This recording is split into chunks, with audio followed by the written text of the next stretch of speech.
이번 대회 뛰어난 스타 플레이어가 없다는 평가를 받았던 호주였지만 한국을 상대로 뛰어난 피지컬과 단단한 조직력은 경기 마지막까지 작은 빈틈도 허용하지 않는 높은 집중력으로 한국의 공격진을 꽁꽁 막아내는 데 성공하였다.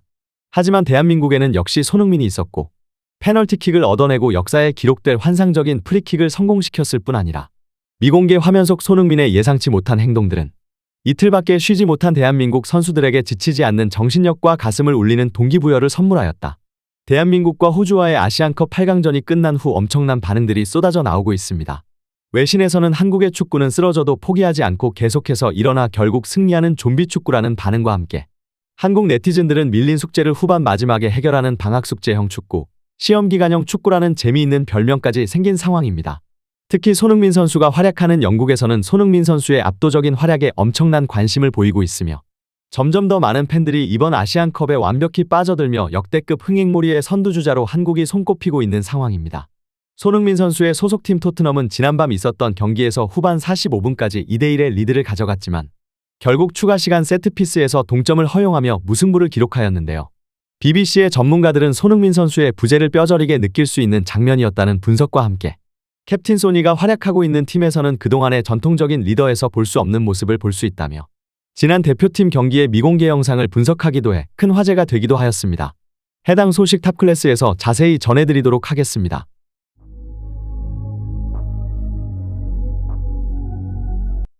한국과 호주와의 아시안컵 8강전, 이번 대회 최고의 빅매치로 평가받았던 경기가 있었던 다음 날, 또 다른 8강전에서는 아시아 전통의 강호 두 팀이 4강의 자리를 차지하기 위해 혈투를 펼쳤습니다. 결승에서 만나자며 우승후보 1순위로 손꼽혔던 일본과 서아시아의 맹주 이란과의 맞대결이 바로 그 주인공인데요.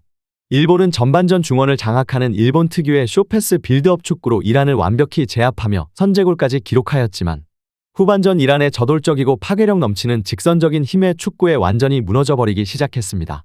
그리고 후반전 이른 시간 동점골을 허용한 일본은 결국 후반 추가 시간을 넘기지 못하고 통안의 페널티킥을 허용하며 1대2로 패배, 이번 대회를 8강에서 탈락하는 대이변이 발생한 것입니다. 일본의 쇼패스 위주의 빌드업 축구는 언제나 한계를 드러내고 있습니다. 이번 대회에서도 우승을 자부하며 2040년에는 반드시 월드컵 우승에 도전하겠다는 야심을 계속해서 나타내고 있지만 언제나 패배 후에는 전설의 일군이 아니었기 때문에 체력적 한계와 기술적 차이를 극복하지 못하고 아쉬운 마무리를 하였다는 변명만을 늘어놓고 있습니다. 실제로 경기가 끝난 후 야후재팬에서는 해외파들이 많은 일본의 특성상 유럽리그가 진행되는 겨울의 대회가 열리는 것이 불합리하다는 어처구니 없는 반응들과 함께 이강인을 뛰어넘는다는 쿠보와 최소 황희찬 이상이라던 미토마가 부상을 안고 뛰었다는 처량한 변명만이 기사를 도배할 뿐이었습니다. 결국 최고의 선수진과 전술적으로 완벽하다 자부했던 일본은 이제 탈락하였지만 불안한 모습을 보였던 대한민국 대표팀은 결국 극적인 대역전극을 2번이나 만들어내며 이제는 요르단과의 4강전을 앞둔 상황입니다. 이미 한번 붙어본 경험이 있는 상대, 한국에게 처음으로 경각심을 안겨준 요르단과의 경기. 대부분의 전문가들은 경기를 거듭할수록 강해지고 있는 한국의 우세를 점치고 있는 가운데 관건은 3일 동안 120분의 연장 경기를 2번이나 치룬 대표팀의 회복이라는 평가가 나오고 있습니다. 이러한 가운데 손흥민 선수의 아시안컵 활약을 연일 특집 보도하고 있는 영국 매체들은 손흥민 선수의 프리킥에 대한 예상치 못한 분석을 이어갔는데요. 손흥민의 프리킥은 근래 봤던 궤적 중 가장 아름다울 뿐 아니라 치열한 눈치 싸움에 이은 손흥민의 한 차원 높은 실력까지 여러 가지 관전 포인트가 있었습니다. 호주의 키퍼는 2m가 넘는 장신의 수비수를 중앙에 배치하였을 뿐 아니라 벽 뒤에 한 명이 누워 손흥민이 킥을 하는 순간 점프를 해 어떻게 해서든지 자신의 오른쪽을 방어해주기를 바랬던 것으로 보입니다. 그리고 그는 손흥민이 벽을 넘길 수 없을 것이라 확신했는지 차는 순간 자신의 왼쪽에 무게를 옮기며 정면으로 날아오는 볼에 대한 대비를 하였습니다. 하지만 손흥민은 고난이도의 탑스핀볼을 구사하며 벽을 정확하게 넘겼고 공이 하늘에서 떨어지는 듯한 느낌으로 급속도로 휘어지며 호주의 골망을 완벽하게 갈라버렸습니다.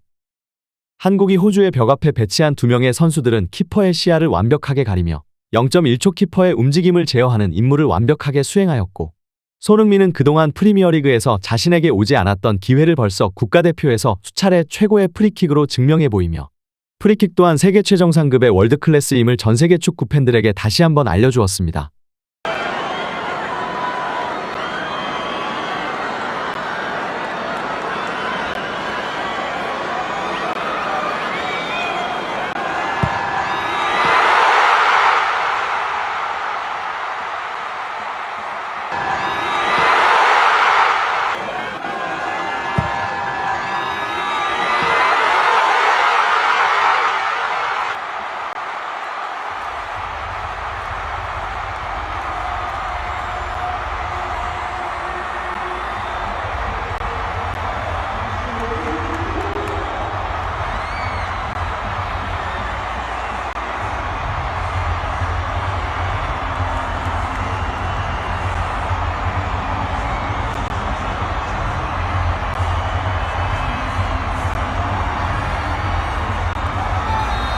영국의 축구 전문 매체는 후반 마지막 손흥민 선수가 얻어낸 페널티킥 장면에 대해서도 의외의 분석을 내놓았는데요.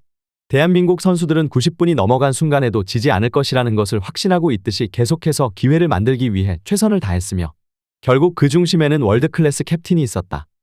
상대의 파울을 영리하게 유도한 손흥민의 클래스를 엿볼 수 있는 장면 직후 페널티킥 키커로 나선 선수는 놀랍게도 캡틴 손흥민이 아니었고 잠시 후 그의 예상치 못한 행동에 전 세계가 경악을 금치 못하였다. 한국의 사정을 알고 경기를 보고 있었던 사람이라면 누구든지 손흥민이 키커로 나설 것을 예상했지만 결국 황희찬이 키커로 나섰고 손흥민은 다시 한번 황희찬에게 다가가 자신이 있냐는 질문을 던졌다. 황희찬은 자신이 있다는 듯 고개를 끄덕이자 손흥민은 우리는 너를 믿는다는 짧은 말과 함께 공을 그에게 주고 떠났고 황희찬은 캡틴의 믿음에 보답하듯 통쾌한 페널티킥을 성공시키며 대한민국의 4강을 선물했다. 전혀 다른 유형의 캡틴이 불러온 변화에 전 세계가 열광하고 있다.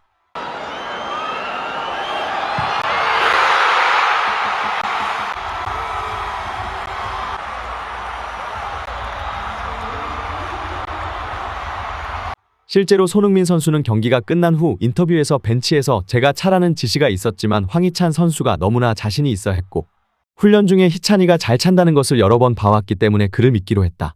그리고 그는 역시나 침착하게 페널티킥을 성공시키며 경기를 연장으로 끌고 갔다. 결과적으로 그를 믿은 판단이 옳았다고 생각하고 다시 한번 그 자리로 돌아가도 그를 믿고 더 신뢰를 보내주고 싶다는 인터뷰를 하였습니다. 이렇게 세계 최고의 선수가 모든 책임은 자신이 질 테니 자신을 믿고 경기장 위에서 모든 것을 쏟아내고 자신감 있게만 플레이해달라는 감동적인 주문을 계속해서 하고 있는 자랑스러운 손흥민 선수. 끝까지 포기하지 않고 계속해서 강해지고 있는 느낌을 받는 대표팀의 중심에는 우리의 캡틴 손흥민 선수가 있을 텐데요. 과연 이런 엄청난 상승세가 어디까지 이어질 것인지, 다가오는 4강전 요르단과의 경기에서는 또 어떤 경기가 펼쳐질 것인지 관련 소식 계속해서 탑클래스에서 전해드리도록 하겠습니다. 구독, 좋아요 눌러주시면 영상 제작에 정말 큰 힘이 됩니다. 우리 자랑스러운 탑클래스 선수들 소식 전해드리는 탑클래스TV 정말 열심히 하도록 하겠습니다. 오늘도 끝까지 시청해주신 여러분 진심으로 감사드리며 구독, 좋아요 눌러주신 여러분이 오늘의 탑입니다. 진심으로 감사드립니다.